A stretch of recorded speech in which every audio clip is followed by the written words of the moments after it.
Now that we can count significant figures, let's learn how to watch them as we do calculations and how to round our answer to the proper number of sig figs. So there are two basic rules here. One applies to multiplication and division, and one applies to addition and subtraction. So multiplication division, what you need to do is you need to count the number of sig figs in each of your in each of your numbers, and then you're going to round your answer so that it has the same number of sig figs as the number with the fewest. So let's look at an example here. So if I look at this number right here, it has 6 sig figs, right? No zeros, so 6 digits, so it has 6 significant figures. Whereas this second number, 2.4, only has 2.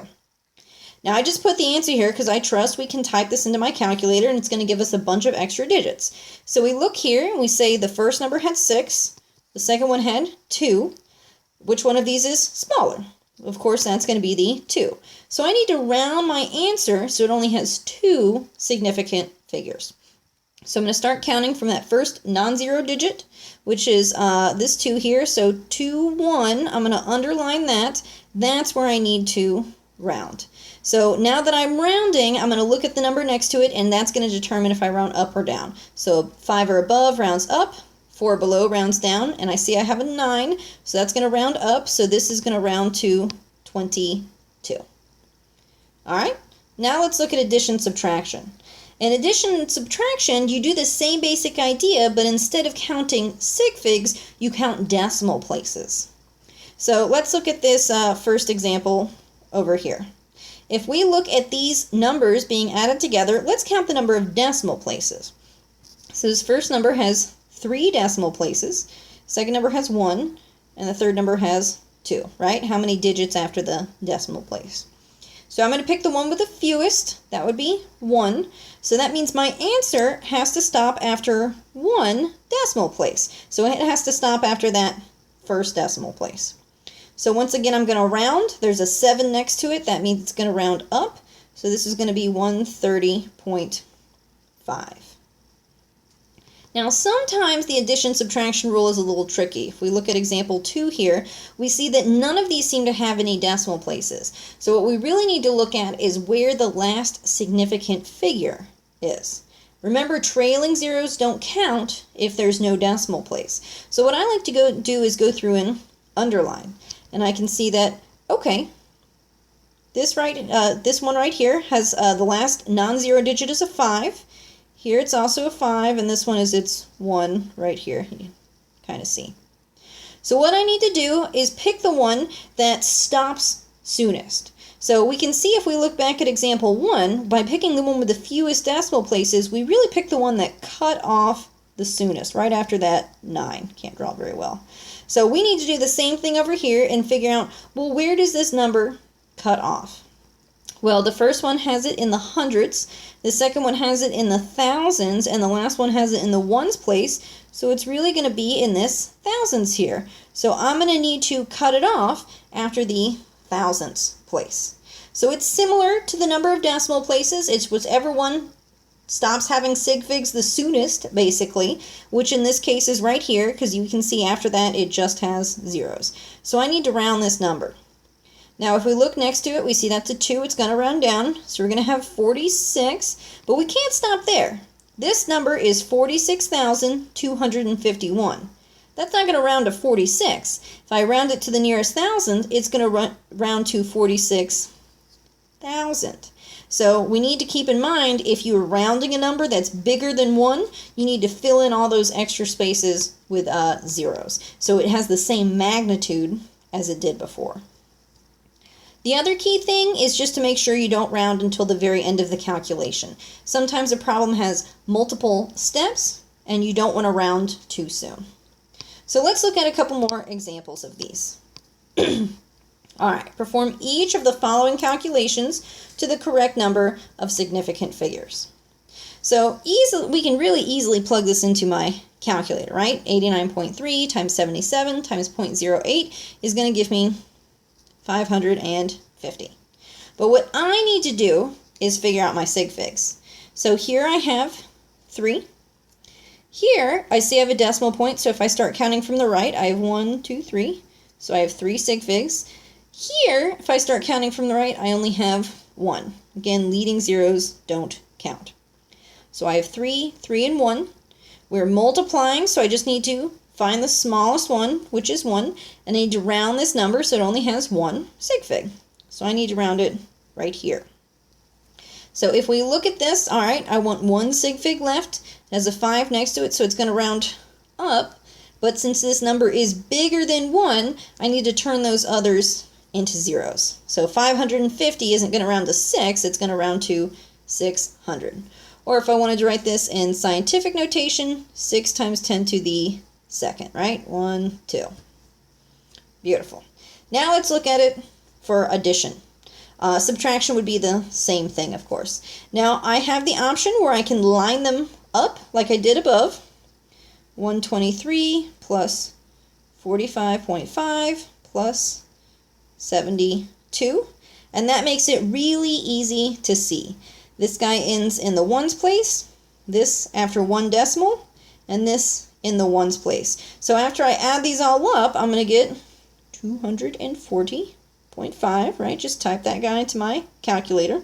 And now I can say, all right, these end the soonest. It's actually 2 of them. So now this guy has to end in the same spot. This guy goes out further, but I have to ignore him. I have to look at where the numbers stop first. So I do that. I'm going to round this. 5 means it rounds up. So I'm going to get 241. Now let's mix them. So here's a couple examples where I have mixed multiplication, division, and addition, subtraction. Now we need to remember my order of operations. PEMDAS, right? Parentheses, exponents, multiplication, division, addition, subtraction. So multiplication and division, they're equal. So I just do whichever one I come to first. Same with addition and subtraction. They're equal. I do whichever one I come to first. But I have to do parentheses before exponents, exponents before multiplication or division, and those before addition or subtraction. So the first thing I need to do here is this guy. This is really just a number written in scientific notation, but it does involve multiplication. So let's write him out. It's 1.2 times 10 to the second. So I'm going to move his decimal point twice. I'm going to get 120. And I want to keep in mind that that 2 is the last real significant figure, right? This doesn't really have sig figs, so I have to go by the 2 I have here. So I'm still only going to have 2 here. Then I'm going to have my plus 58.33, and then minus 4.974. And again, I just like to line them up because it makes my life easy. So this is the last sig fig here, that one here. So this last number has 3 decimal places, this one has 2, and this one actually stops at the tens place. So first I'm going to type this into my calculator, and I see I have 173.356. So now I look at which number ends soonest. So that one goes out the furthest, this one next. This one ends the soonest. It stops in the tens place, so that's where I need to stop this number, in the tens place. So I'm going to round that. I have a 3 here, so it's going to round down, so it's going to be 17. But I need to fill in every number until I hit the decimal point with a 0. So I need to think 173, that's going to round to 170. So every number until you hit the decimal point, you just turn into a 0 if you're rounding a really big number. All right, last one. Let's look at this guy right here. Again, a mixture. We have a parentheses, so we need to do that first. So first, I'm going to type this part into my calculator, and I'm going to get 336.89.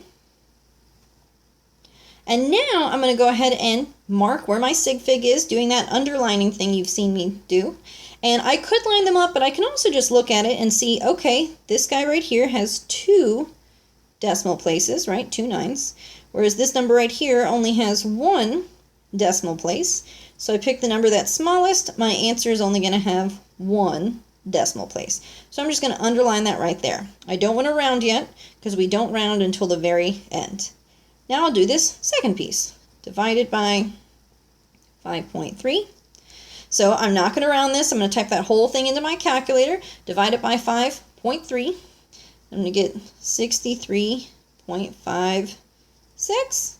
If I look here, I'm doing multiplication division, so I'm going to count the sig figs instead of the decimal places.